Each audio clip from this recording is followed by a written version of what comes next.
Familia, ¿qué tal? Muy buenas noches, amigos, hermanos. Bienvenidos una vez más aquí a un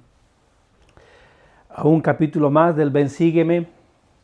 Queremos decir que el día de hoy vamos a empezar, vamos a grabar. Lo que hoy toca estudiar es el libro de Jueces, ¿no? Entonces, el libro de Jueces, hay muy bonitas historias. Yo sé que muy poca de ellas se ha llegado a saber o se conoce. Solo pueden saberlo aquellas personas que a lo mejor sí les gusta el Antiguo Testamento o que tienen el hábito de poder escudriñar las Escrituras, ¿verdad? Comúnmente siempre se ha hablado sobre Sansón, que es uno de los jueces, tal vez Débora, tal vez Gedeón. Entonces, hoy vamos a hablar un poquito sobre el libro de Jueces, quiénes eran los jueces, cuántos jueces eran y todo eso, ¿vale? Entonces, familia, amigos, decirles bienvenidos una vez más y vamos a empezar con la lección. Ya hemos cerrado, se podría decir, el libro de Josué. Josué fue llamado, instruido, enseñado por Moisés. Moisés fue llamado por el Señor en el monte Sinaí. Moisés liberó al pueblo de Egipto. Ese pueblo de Egipto, antes de ser un pueblo, era una familia que venía de Abraham, Isaac y Jacob. Entonces estamos en un punto. Abraham se le había prometido una tierra que fluye leche y miel, que la descendencia iba a ser como la arena del mar, incontables. Entonces, si bien Isaac recibió las mismas promesas, Jacob de igual manera, el pueblo estuvo 400, dependiendo el historiador, dependiendo del contexto, 430 años, 410, 400 años cautivos en Egipto.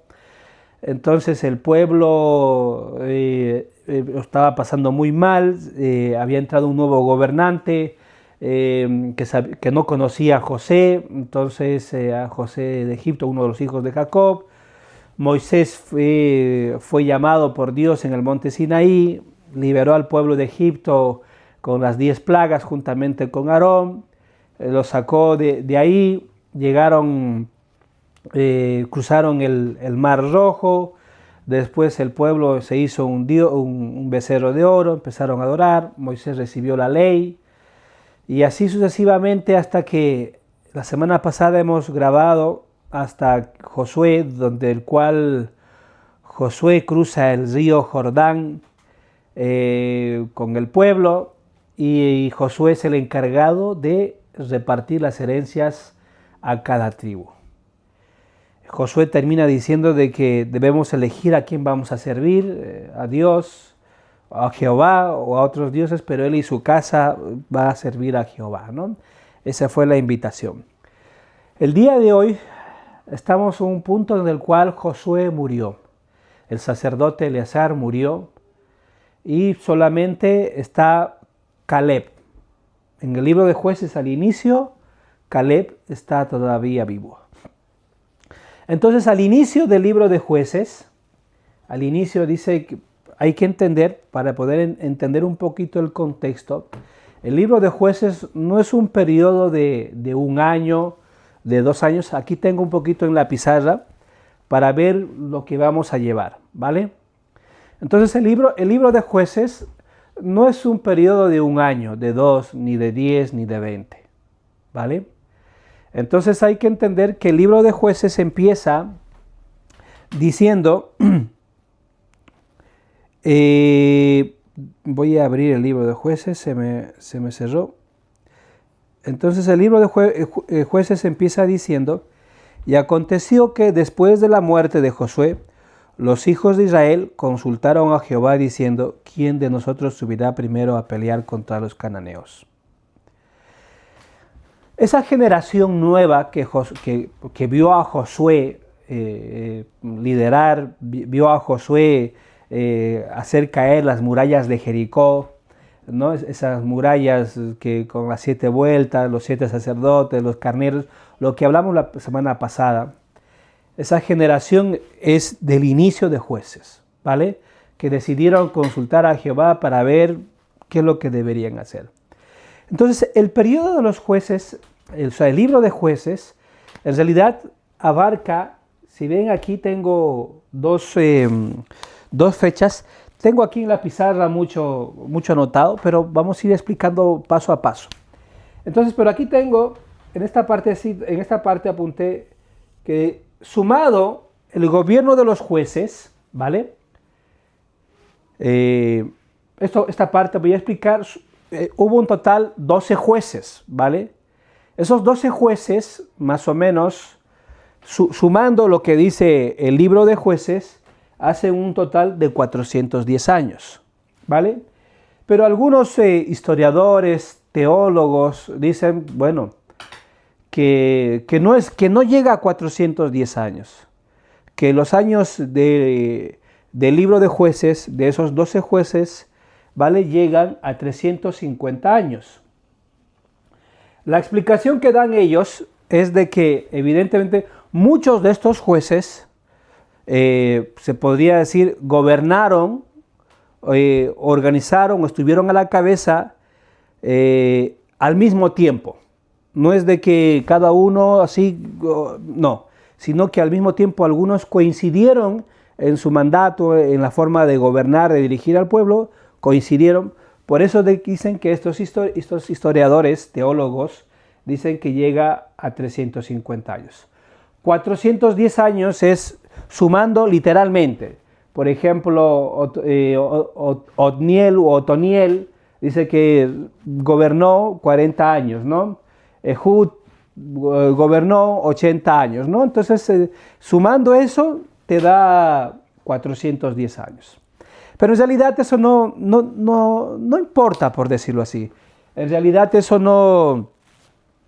Porque al final, quiero que comprendan, si son 410 años, el significado espiritual de 410 años, sí, la simbología espiritual, porque quiero que comprendan que en las escrituras cada número puesto siempre trae un significado. Nada es por adornar, nada es porque todo se ve más bonito ni nada. Entonces 410 años, el significado vendría a ser de que es una guía, una protección divina y sobre todo que nos hace recuerdo, ¿vale?, que nunca vamos a estar solos. Ni lo vamos a estar, ni hemos estado. Que siempre vamos a tener su guía de Dios, ¿vale? Entonces, si dicen de que fue 350 años, igual tiene una explicación, un sentido espiritual. Entonces, dice que es una guía divina, lo mismo que arriba es una protección divina, 350 años, una guía divina, y aparte dice que es una señal de que nuestras oraciones pueden ser contestadas, o han sido contestadas, y van a ser contestadas, ¿vale? Entonces, como digo, no tiene mucha relevancia, pero aún así, si están en las escrituras, tiene ese sentido, ¿vale? 410 años, una guía, protección divina, que nunca vamos a estar solos, el Señor va a estar con nosotros. 350 años, una transformación, una guía divina, que es una señal que nuestras oraciones van a ser contestadas. Hay que partir de la base, ¿por qué estoy dando esa explicación simbológica? Hay que partir de la base que el pueblo, o sea, el libro de Jueces es muy curioso, muy raro a la vez, ¿vale? Y esto es aplicable al día de hoy porque a veces nuestra vida entra en un ciclo o en un bucle constantemente, ¿vale? El pueblo había entrado en ese tipo de bucle, en ese tipo de rutina, en ese tipo de vida, ¿vale? ¿Y cuáles eran ellos? Empezaban primeramente, Israel peca, ¿vale? Entonces, Israel cuando dice que peca, el Señor había dicho a través de los 10 mandamientos de que no nos podemos hacer una imagen, un Dios, no nos podemos postrar ante ellas, no podemos venerarlas y así, ¿vale? Entonces, al hacer que este pueblo, el pueblo de Israel, cuando llegó a tomar posesión de la tierra prometida, no expulsó a o sea, no extirpó, no quitó el mal en la tierra de Canaán, ¿vale? O sea, en la tierra prometida, sino que llegó, a lo mejor pactó, negoció o se llegó a vivir con ellos. No los expulsó. Al principio sí, pero después ya no. Entonces, ¿qué es lo que pasaba ahora con esto? De que el pueblo se apartaba de Dios. Adoptaban o veneraban o tenían como culto, se habían hecho nuevos dioses. El papá, por ejemplo, de Gedeón tenía su arboleda donde estaba Baal, tenía su altar de Baal y también tenía una diosa llamada Aserat, ¿no? Entonces el pueblo entraba en ese ciclo de idolatría, ¿vale? Que no necesitaban a Dios. Cuando el pueblo entró a la tierra prometida, se dedicaron más a cultivar, a buscar algún cierto tipo de riqueza. Entonces un bien material, un bien temporal, un bien físico. Ya había dicho, cuando grabamos sobre los 10 mandamientos, cuando Israel peca, es una transgresión que adoramos a otros dioses. Hoy en día, aplicable esto, es cuando antepones todo antes que el Señor. Cuando crees que tu inteligencia, tu sabiduría, tus habilidades, tu esfuerzo, no sé, es el que te da toda la bendición o todo lo que has llegado a conseguir y no hay mérito en Dios. En realidad, hoy en día hay muchos dioses modernos, muchas formas de idolatría. Ya no es necesario una imagen, ya no es necesario para nada, sino todo lo que pueda desviar nuestro enfoque de Dios, todo lo que puede derivar nuestros pensamientos, nuestros sentimientos, todo. E inclusive, uno de los dioses modernos es cuando, no sé, cuando antepones el estudiar una carrera, por ejemplo, ¿podría ser adorar a un Dios? Claro que sí. Y eso que estudiar es bueno. Pero si te limita a poder congregarte, si te limita a poder estudiar las Escrituras, si te limita a poder hacer tus oraciones, hacer tus ayunos, ofrecer tus sacramentos cada domingo, evidentemente algo está fallando. Entonces el pueblo empezaba de esa forma, ¿vale? Empezaba que el pueblo empezaba a pecar, el pueblo se apartaba de Dios. Ese es el primer paso. Ese es el bucle, ¿no? Ese es el ciclo que cometía el pueblo de Israel a lo largo de todo el Antiguo Testamento. Y ahora que estamos viendo Jueces, pues bueno, en el libro de Jueces. Paso número 2, el pueblo era oprimido. Entonces ahí se levantaban a estos pueblos que no habían expulsado, ¿ya? A los moabitas, a los madianitas, a los amonitas, a los filisteos, a los amalecitas, a estos pueblos que no los expulsaron. Entonces ellos se hacían fuertes y llegaban a oprimirles al pueblo de Israel. Entonces los oprimían, los sometían y evidentemente Dios permitía que eso pasara, ¿no? Se habían olvidado, se habían apartado de Dios. Paso número 2, eran oprimidos. Esto es claro. Cuando nosotros perdemos el Espíritu Santo, nos apartamos de Dios, quitamos nuestro enfoque. Evidentemente quiero dejar claro este punto. Si somos miembros de la iglesia, no quiere decir, o si somos seguidores de Cristo, no quiere decir que estamos exentos o libres de la adversidad. Estamos libres de las tribulaciones, estamos libres de las pruebas. No tenemos un pase directo, un pase de VIP, decir, con esto evitas esto. No. Es más, cuanto más cerca queremos estar de Cristo, la adversidad también es más fuerte. Cuando más cerca estamos de querer hacer las cosas que agraden a Dios, la adversidad evidentemente sube un poquito también de fuerza. Entonces, ¿qué es lo que pasa? Que esa misma adversidad, siendo creyente, teniendo esa fe inquebrantable en Dios, está ahí y lo podemos sostener y lo podemos, no sé, soportar, porque sabemos de que Dios está con nosotros, porque entendemos y nuestro enfoque es de que si esta prueba, esa adversidad, la estamos viviendo, evidentemente nos va a traer algún tipo de enseñanza, algún tipo de lección en la vida. O evidentemente vamos a llegar a comprender de que el Señor requiere algo más de nosotros, que el Señor nos está forjando, nos está puliendo.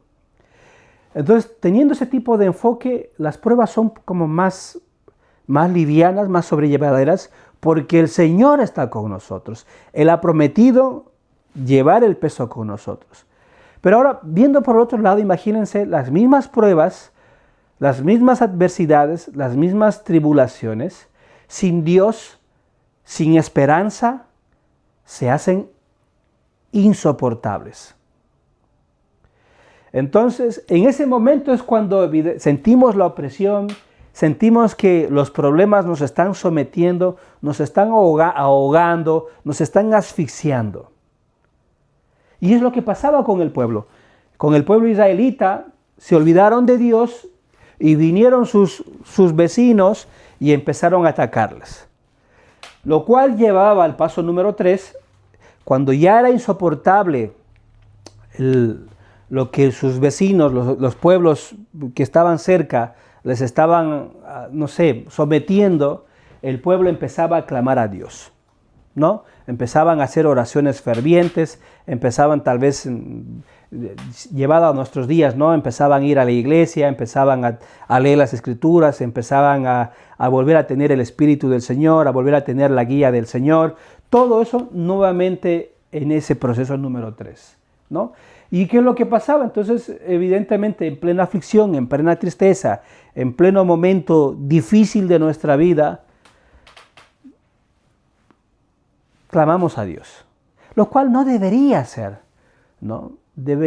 Salir del bucle, salir de ese círculo vicioso, es clamar a Dios cuando te va bien, cuando increíblemente te va bien, y clamar a Dios también cuando lleguen los momentos de adversidad, de aflicción, de tristeza, de preocupación, ¿no? Salir del bucle sería eso, de ese círculo vicioso. Pero el pueblo entraba en eso, clamaban a Dios cuando sentían la opresión de ellos, lo que llevaba a la respuesta de Dios. Dios enviaba un juez o un libertador para que los librara, los salvara de esa opresión, ¿no? Y es lo mismo, que es lo que va a pasar si nosotros clamamos a Dios en nuestra mayor dificultad, en nuestra mayor tristeza, en nuestra mayor agonía, si estamos rotos, quebrados, Dios va a contestar. Por eso es que aquí había puesto 350 años, ¿no? De que es una señal de que nuestras oraciones van a ser contestadas. Y evidentemente Dios es un Dios amoroso, bueno, caritativo, compasivo, misericordioso. Él es todo. ¿Cómo no va a socorrer a una persona que está cargado de mucho peso? En el Nuevo Testamento el Señor lo ha dicho, ¿no? Venid a mí los que estáis trabajados y cargados, que yo os haré descansar. Entonces hay una promesa que si vamos a Él, el peso que traemos, Él nos va a hacer descansar. Entonces llegaban al punto número 4, Dios enviaba un juez, un libertador, los aliviaba, los salvaba, entonces, lo cual pasaban al paso número 5, una paz temporal, ¿no?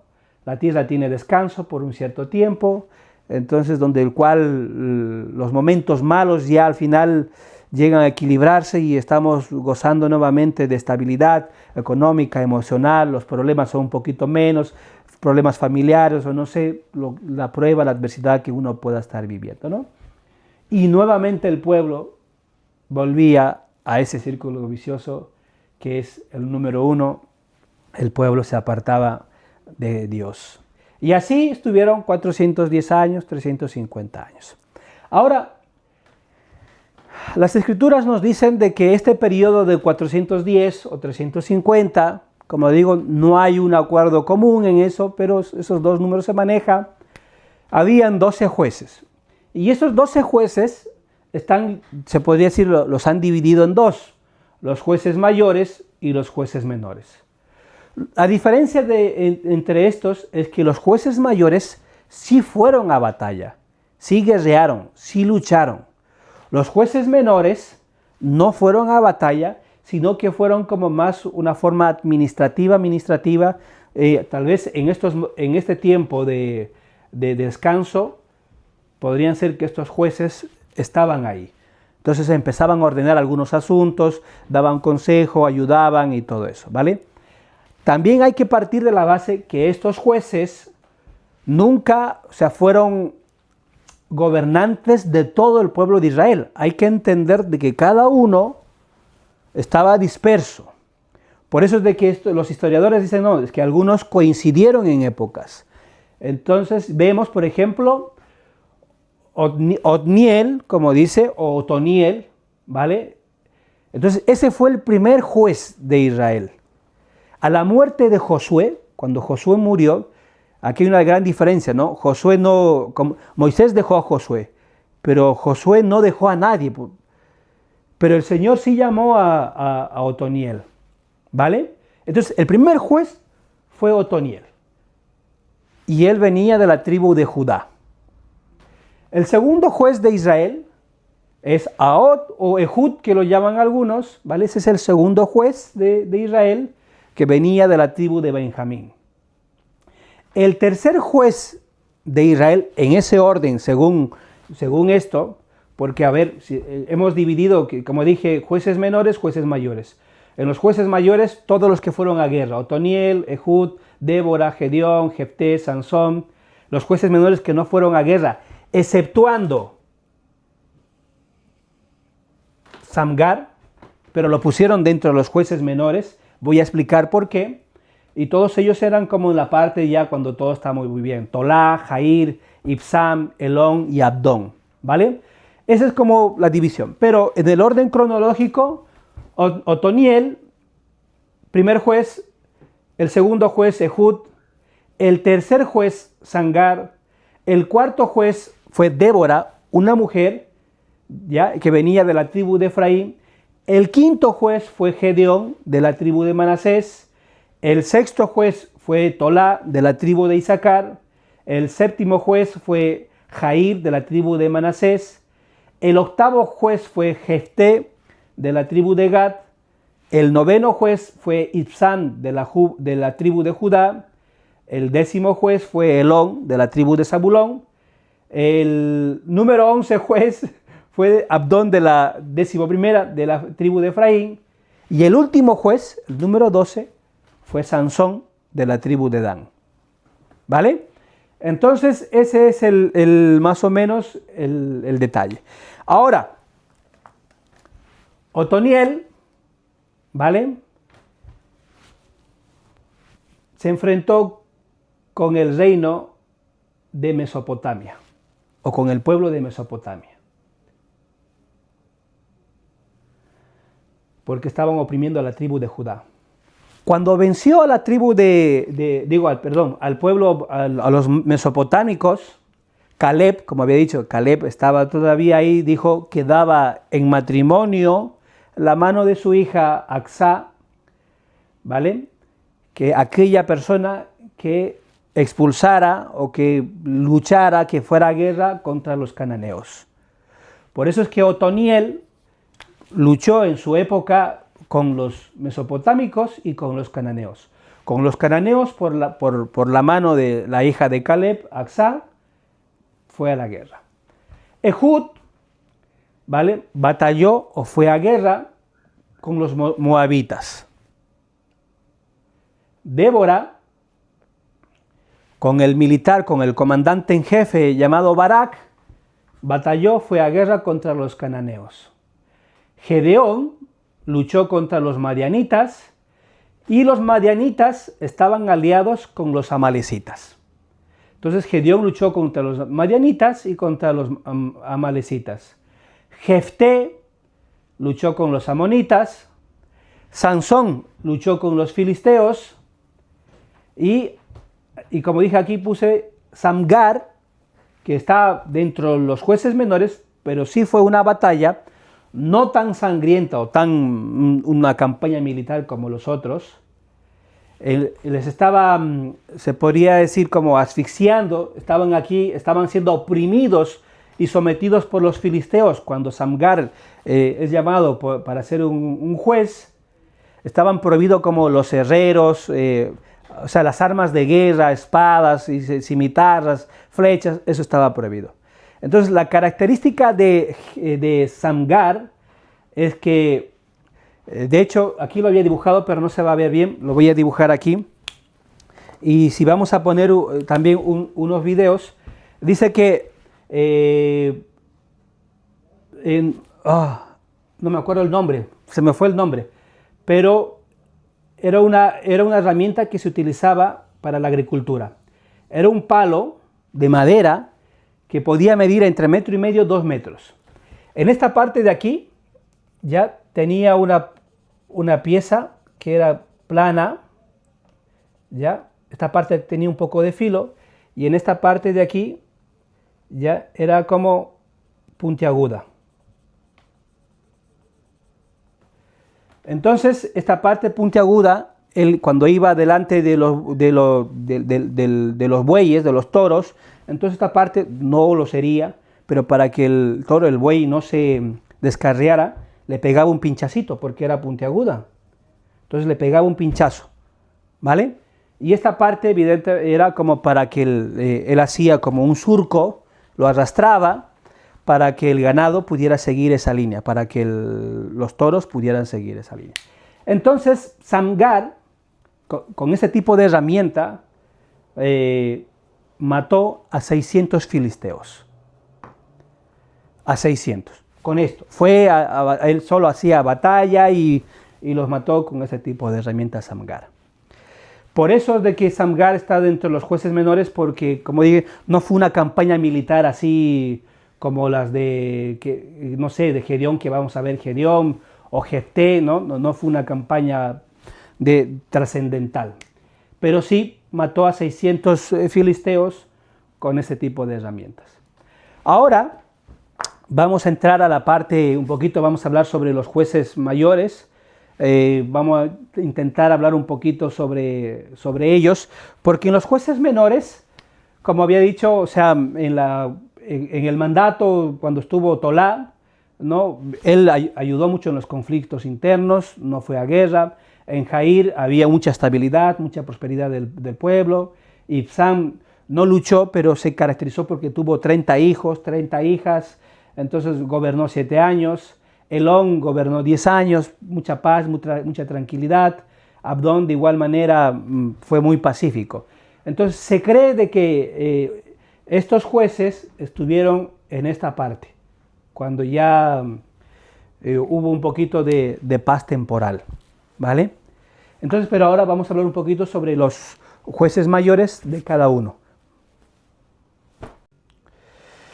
Entonces, vamos a empezar un poquito, a ver, hay muchísimo material como para poder hablar sobre los jueces mayores. Jefté, Sansón, Débora, Gedeón. Entonces voy a intentar dar unas pequeñas pinceladas concerniente y vamos a partir con Gedeón, ¿vale? En el libro de Jueces capítulo 1 dice así, libro de Jueces capítulo 6 versículo 1 dice: y los hijos de Israel hicieron lo malo ante los ojos de Jehová, y Jehová los entregó en manos de Madián durante 7 años. Y la mano de Madián prevaleció contra Israel, y los hijos de Israel, por causa de los madianitas, se hicieron cuevas en los montes, cavernas y lugares fortificados. Y sucedía que cuando los de Israel sembraban, los madianitas y los amalecitas y los hijos del oriente subían contra ellos, y acampando frente a ellos destruían los frutos de la tierra hasta llegar a Gaza, y no dejaban comer en Israel ni ovejas, ni bueyes, ni asnos. Como habíamos dicho, ya en el pueblo, con Gedeón, eran los amalecitas, ¿vale? Y los madianitas. En el capítulo 7, de Jueces, dice: levantándose pues de mañana Gedeón y todo el pueblo que estaba con él, acamparon junto a la fuente de Jarot, y estaba el campamento de los madianitas al norte, cerca del collado de More en el valle. Y Jehová le dijo a Gedeón: el pueblo está contigo, es mucho. Voy a aquí, por favor, explicar un poquito. Gedeón fue llamado por Dios por un ángel.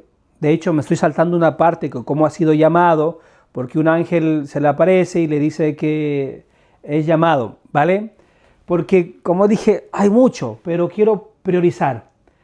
Entonces, Gedeón, antes de poder ser llamado, se le da la misión de que debe ir a destruir el altar de Baal que tenía su papá, y en esa arboleda que tenía para Aserat, ¿vale? En esa arboleda tenía ese tipo de dioses. Entonces Jehová le dice a Gedeón que debe ir y destruir todo eso, ¿no? Entonces, donde estaba el altar para Jehová, pues el altar para Baal, Gedeón hace un altar para Jehová, ¿vale?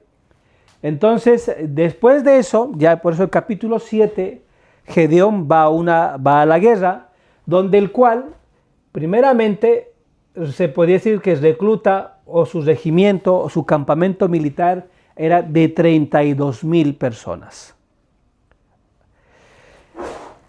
Y en el capítulo 7, por eso le dice: y Jehová le dijo a Gedeón: el pueblo que está contigo es mucho, para que yo entregue a los madianitas en sus manos. No sea que se alabe Israel contra mí, diciendo: mi propia mano me ha salvado. Entonces, de estos 32,000, por eso dice aquí victoria de hombres, Dios le dice que este número es mucho, porque no iban a ver la mano ni la providencia de Dios, que ellos iban a creer que por su astucia, su fuerza, el número, por ellos se tomó o se expulsó a los madianitas. Entonces, el 3 dice: y ahora haz pregonar a oídos del pueblo diciendo: el que tema y se estremezca, regrese desde el monte de Galat, y regrese de los pueblos y regresaron de los pueblos 22,000 y se quedaron 10,000.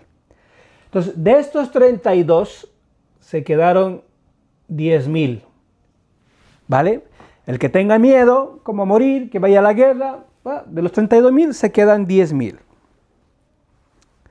El 4 dice: y Jehová dijo a Gedeón: aún es mucho el pueblo. Llévalo a las aguas y allí yo te los pondré a prueba. Y del que yo te diga, vaya este contigo. Irá contigo más que cualquiera que yo te diga. Este no vaya contigo, ese no irá. El 5 dice: entonces Gedeón llevó al pueblo a las aguas de Jehová y Jehová dijo a Gedeón: a cualquiera que lama las aguas con su lengua, como lame el perro, lo pondrás aparte. Asimismo, a cualquiera que se doble sobre sus rodillas para beber.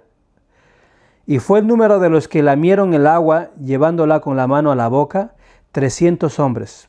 Pero todo el resto del pueblo se dobló sobre sus rodillas para beber las aguas. Entonces Jehová le dijo a Gedeón: con estos 300 hombres que lamieron el agua, os salvaré y entregaré a los madianitas en tus manos, y váyase toda la demás gente, cada uno a su lugar. Esa batalla contra los madianitas y amalecitas se libró con 300 soldados, con 300 hombres del pueblo que lamieron el agua. Lo cual, la simbología de eso, ¿vale?, de esa batalla, es que evidentemente nuestra victoria, o sea, la única manera de poder aliviar nuestras cargas, nuestra opresión, nuestra situación, nuestra tristeza, es reconociendo la divinidad de Dios, es poniendo a Dios en nuestra vida, es reconociendo que Cristo murió para darnos esperanza, es ponernos en las manos de Él. Por eso es este número, porque si iban los 32,000, ellos iban a creer que no necesitan de Dios, que nadie necesita de Dios para salir de sus problemas, de su opresión, de sus dificultades, de toda la adversidad que podamos vivir. Se quedaron 10,000. Aún así le dijo, es mucho, porque puede haber un cierto tipo de duda.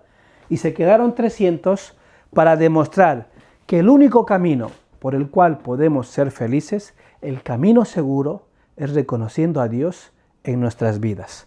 Es haciendo, como dice el Nuevo Testamento, primeramente buscad, dice, ¿no?, el reino de Dios y toda su justicia, lo demás se dará por añadidura.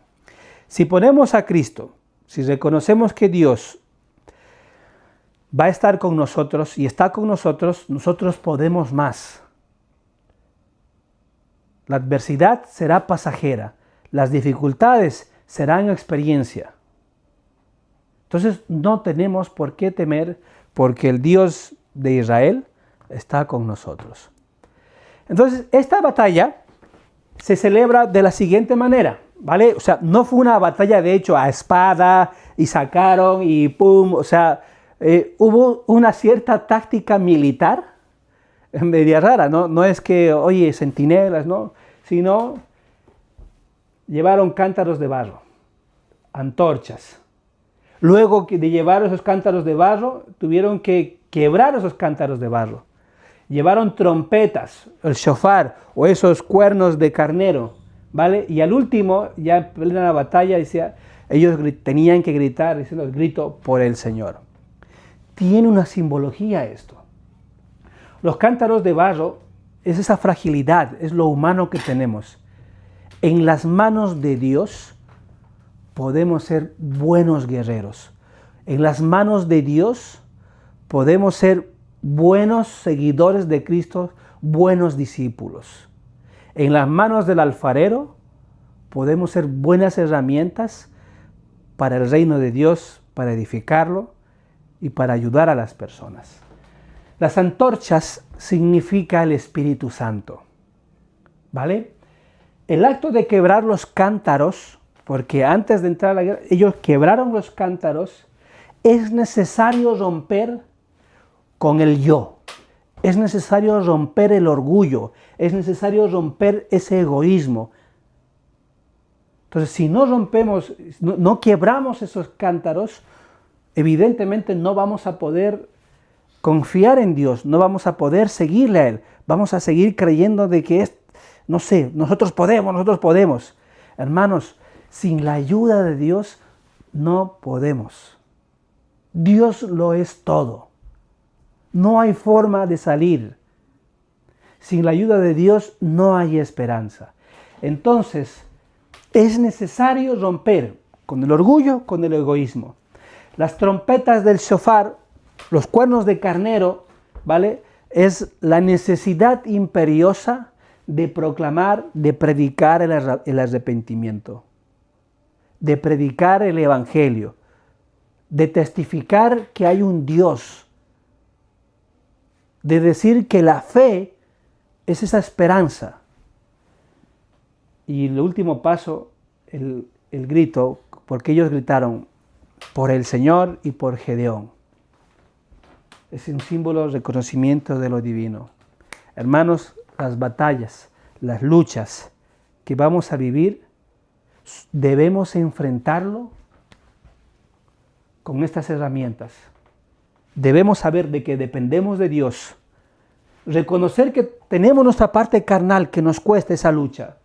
Pero si tenemos el Espíritu Santo, va a vivificar nuestra alma, va a fortalecer nuestro testimonio, va a fortalecer nuestra fe que Dios lo puede todo. Si luchamos y rompemos con nuestro orgullo y nuestro egoísmo, la victoria está cada vez más cerca. Si testificamos, si predicamos el Evangelio, podemos ayudar a cambiar vidas. Y si entendemos y decimos que esto es por el Señor, esto es la obra, tenemos la victoria ganada, la adversidad pasada y todo lo que nos puede rodear, intentar zarandear Satanás, al final no lo va a conseguir. Ahora vamos a ver sobre Sansón. Entonces, quiero decir que, pucha, intentar grabar todas las hazañas militares o como mejor dicho, cómo Dios ha intervenido con estos jueces, intentar hacerlo así todo es difícil, hay muchísimo material, hay tanto que hablar que a veces uno tiene que como para el modo de grabar seleccionar que sí, que no, entonces como tal vez priorizar un poquito, ¿no? La invitación es de que puedan estudiar en realidad, por ejemplo, no sé, hoy por el tiempo, a Jefté no vamos a poder hablar. Jefté se caracterizaba porque Jefté hizo un convenio o un pacto con Dios de que ¿no? Ofreció a su hija. Algunos religiosos dicen de que como lo sacrificó matándola, pero en realidad no es eso, sino que era otro tipo de voto, que ahora estoy hablando un poquito de Jefté, vamos a hablar sobre, en esa época se hacían votos, ¿vale? Entonces esos votos eran como convenios, una forma de consagración a Dios. Y Jefté hizo como un convenio, un tipo de consagración a su hija de que no iba a conocer varón, o sea, iba a permanecer los restos de su vida la hija de Jefté virgen, ¿no? Ahot o Ahut era zurdo y más que nada él fue con una comitiva al palacio del rey y se ocultó como un puñal entre las piernas y entonces la comitiva sale y él como se escabulle dice, oh rey, tengo algo, un presente para ti, ¿no? Y el rey manda a salir a todos, se queda con él a solas y se acerca este juez a Hud y le clava el puñal, ¿no? Y de ahí se desata la guerra. Pero ahora quiero detenerme a poder hablar. Yo sé que al inicio del Antiguo Testamento había dicho que vamos a aprender lecciones de vida de personas sencillas, humanas, ¿no? Familias nobles, personas nobles. Decidí hablar un poquito de Jefté porque ese convenio que había hecho o ese tipo de consagración a su hija. Ahora vamos a hablar un poquito sobre Sansón, porque Sansón, desde el vientre de su madre, ya, de hecho un ángel le visitó a la mamá de Sansón, donde le dijo de que iba a nacer un hijo, un juez, un libertador, y que éste iba a tener algunas características. A la mamá de Sansón se le prohibió acercarse a cadáveres, beber alcohol, o sea, la fruta de las uvas, y evidentemente eso. También el mismo ángel le dice a la mamá de Sansón de que el hijo que iba a nacer iba a ser nazáreo, ¿vale? Pero a diferencia de la hija, bueno, de otros pactos, convenios o consagraciones que hacía el pueblo, en el caso de Sansón, ¿vale? Era de por vida. Esto venía directamente por mandato divino, no había, o sea, de por vida. A la mamá de Sansón le dijo con claridad de que cuando el niño iba a nacer, no podían cortarle el pelo, ¿no? Que no iba a pasar navaja por su cabello. Entonces, el papá de Sansón, Manoa, así se llama el papá de Sansón, Manoa, también quiso ver al ángel para poder tener su respuesta. El ángel se le aparece y nuevamente le da las instrucciones de que este hijo iba a ser un libertador, que los iba a liberar de la aflicción de los filisteos. En la época de Sansón hay que entender que los filisteos eran un imperio, un reino potente, militarmente y económicamente eran de mucho billete, de mucho dinero. Entonces Sansón fue, o sea, ya preordenado, vamos a decirlo así, para ser un juez, tenía todo para ser. De hecho, la historia de Sansón, algunos historiadores dicen, no sé, teólogos dicen, no, lo que pudo ser bonito al final terminó siendo un fracaso, ¿no? En el caso de Sansón podríamos hoy en día decir de que A veces conocemos personas con dones, con talentos maravillosos, pero esos mismos dones, esos mismos talentos los llevan a su ruina, ¿no? Los llevan totalmente. Por ejemplo, Whitney Houston tenía una voz hermosa, cantaba precioso, llegó a lo más alto, tenía ese don, pero su vida se apagó hundido, ¿no? en las drogas, sumergida en otro tipo de mundo.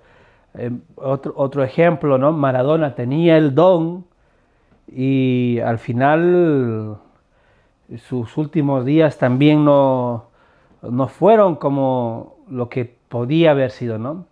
Sansón es de igual manera. Entonces, ya de partida el nombre Sansón, ya ese tiene, o sea, en hebreo significa como el sol. Sansón significa como el sol.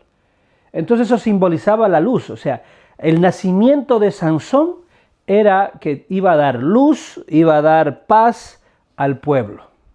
Ese era el objetivo. Por eso venía un mandato divino, que iba a ser un voto nazareo, que no podía cortarse el pelo, que no podía beber alcohol y no podía tocar cadáveres. ¿Vale? Ahora, quiero explicar, el voto nazareo consistía en eso. A diferencia de Pablo en el Nuevo Testamento, Pablo hace un voto de consagración, pero por cierto tiempo. Y también en el Antiguo Testamento hay, por ejemplo, diferentes votos, tipos de consagración. Ana, cuando no podía era estéril, y fue al templo y oró y nació Samuel de eso, ¿no? Va otro tipo de consagración, de voto que lo deja, ¿verdad? En el templo. En este caso, como digo, Sansón simboliza como el sol, en hebreo como el sol, simboliza la luz, el liderazgo, el potencial humano de toda persona que cuando está conectado con Dios, cuando está conectado con lo divino, evidentemente surgen cosas maravillosas. El voto nazareo, como había dicho, no podía cortarse el cabello, no podía beber alcohol y no podía acercarse a cadáveres.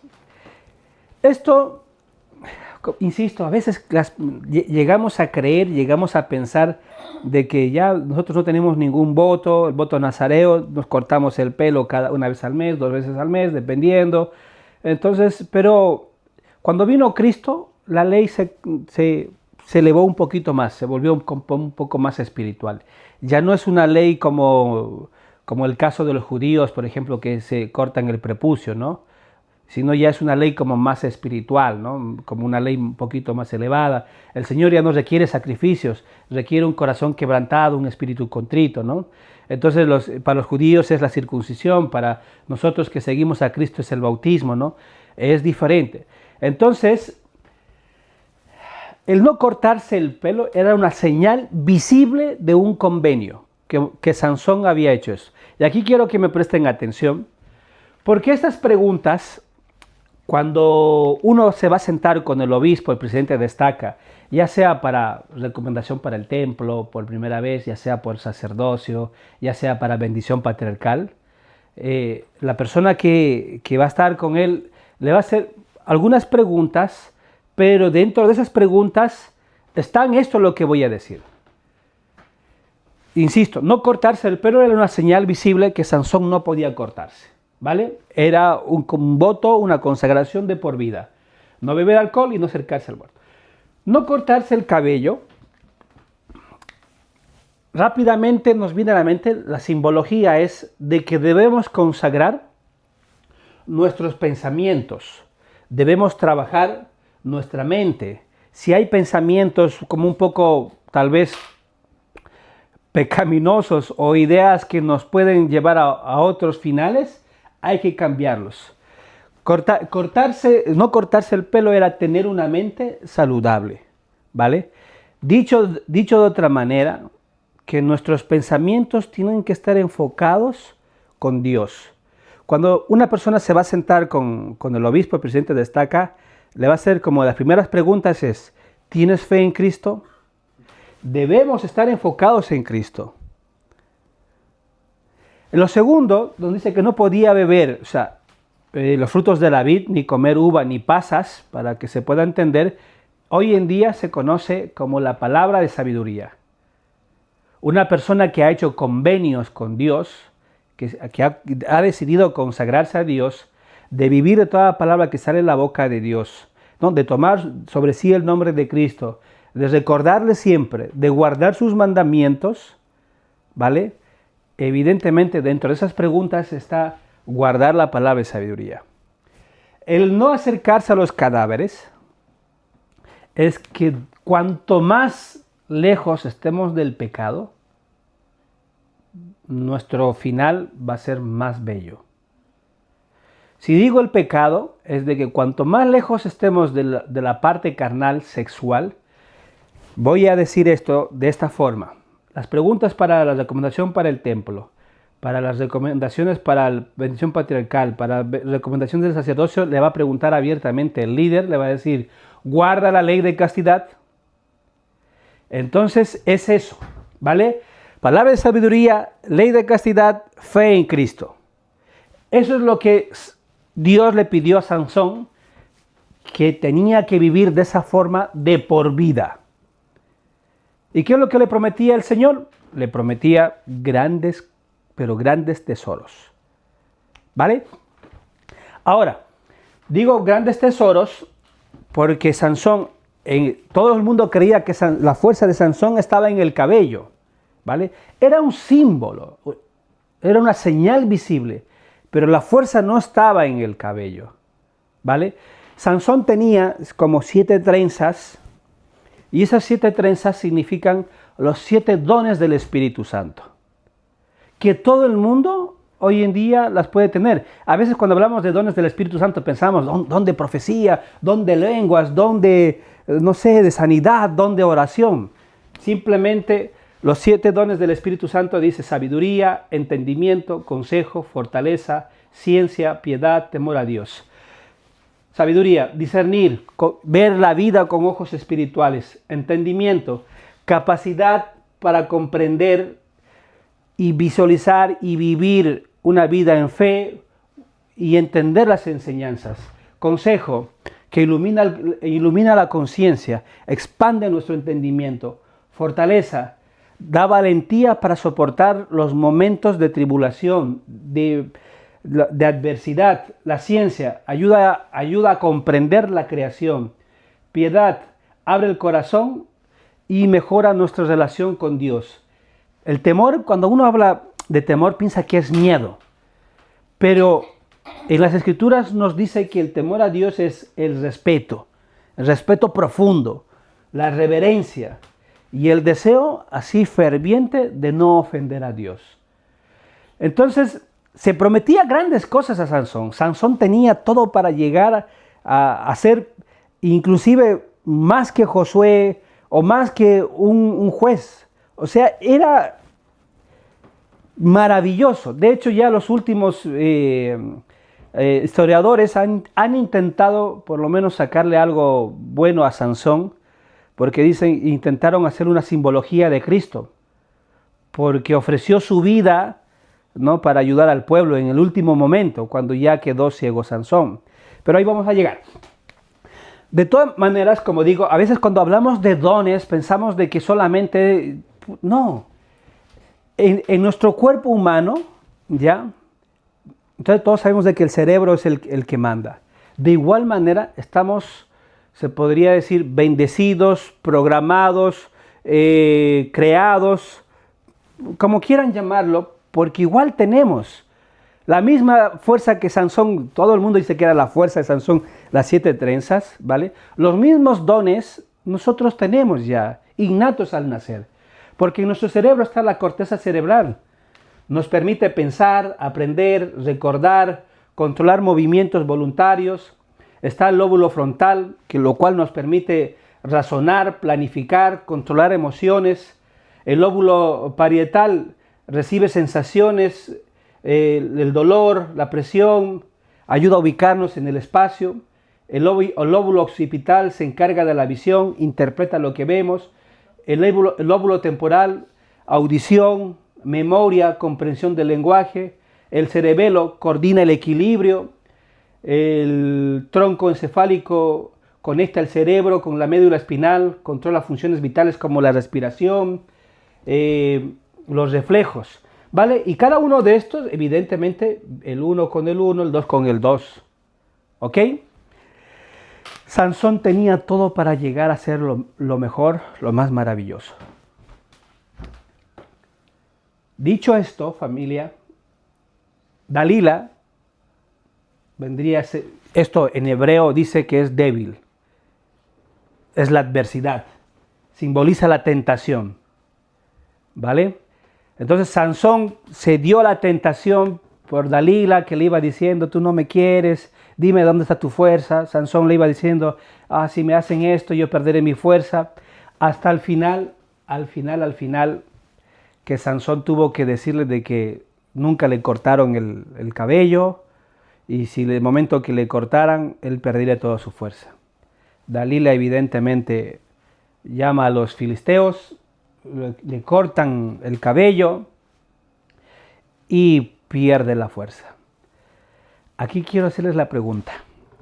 Si nosotros como miembros creemos de que si guardamos los mandamientos de Dios y así vamos a tener el Espíritu Santo, ¿por qué Sansón tenía el Espíritu? Si Sansón, hasta antes del momento de Dalila, había bebido, hacía banquetes, organizaba banquetes con los filisteos, bebía, tomaba así, transgredía la ley de castidad, pero cuando él quería. De hecho, a él se le prohibió acercarse a animales muertos.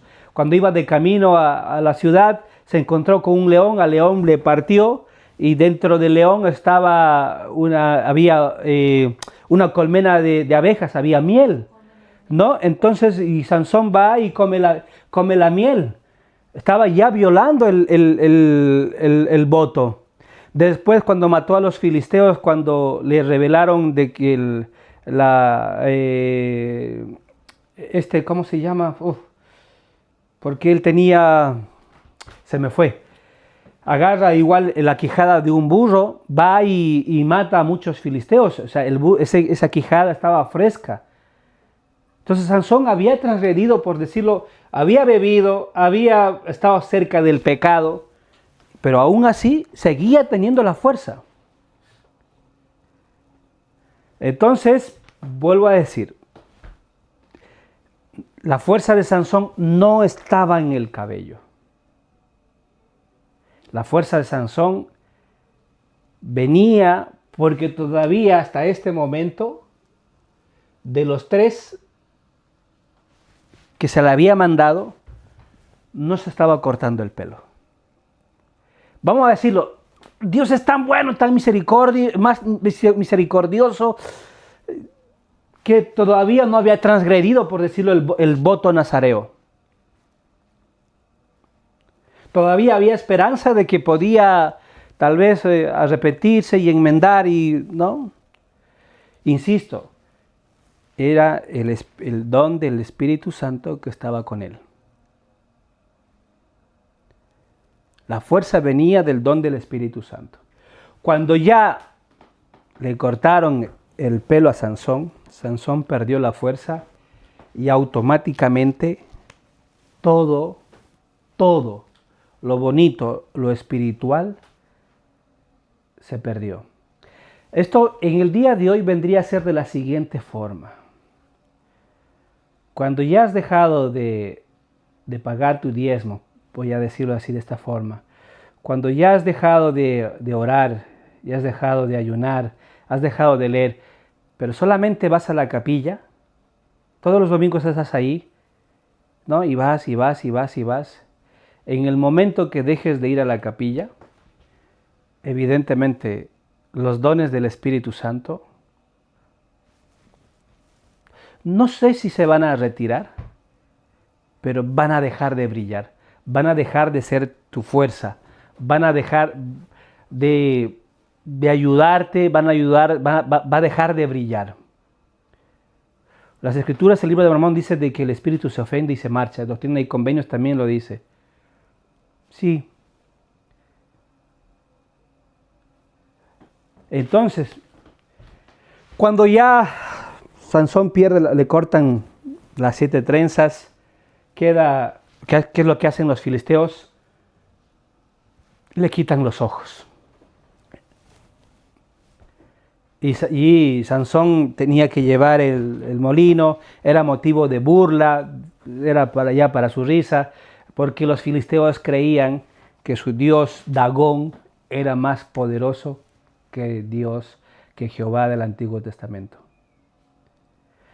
Y ahí es cuando ya Sansón le vuelve a crecer el pelo, no tal vez ya con las 7 trenzas, y ese momento evidente, el momento que le cortan los ojos, le sacan los ojos, la muerte espiritual, todo se retira, ya el espíritu deja de vivificarlo, el espíritu ya dejamos de sentirlo, ya venimos a ser como personas sin espíritu, ¿no? Ya no tan elevadas. El crecimiento del cabello de Sansón evidentemente es el arrepentimiento. Y aún así, quiero que comprendan, Sansón tenía todo. Pero en el último momento, sí hace una oración, vuelve nuevamente a enfocarse en Jehová, pero ya no era tal vez por glorificar a Dios, ¿no? Ya era como un motivo más personal de venganza. Hace una oración para poder derribar los muros. Estaba ahí ciego, no podía. Le pide a un niño, le dice, mira, llévame como los pilares, ¿no? El pilar central, y el niño lo lleva, él se sienta un momento ahí, hace una oración pidiendo nuevamente, y la fuerza le volvió. Pone sus manos ahí y se cae todo ese lugar de fiesta, ese templo donde estaba Dagón, y mueren muchos filisteos. Y así fue el final de Sansón. Hermanos, tenemos todo para poder marcar diferencia en nuestras vidas, en nuestras familias, en nuestros barrios, en nuestra sociedad. Somos la luz del mundo, somos la sal. Somos discípulos de Cristo. Y quiero que entendamos y podamos recordar de que evidentemente, si estamos cerca del Señor, todos estos dones que hemos hablado se van a fortalecer. Todo. Vamos a rasgar el velo del olvido poco a poco.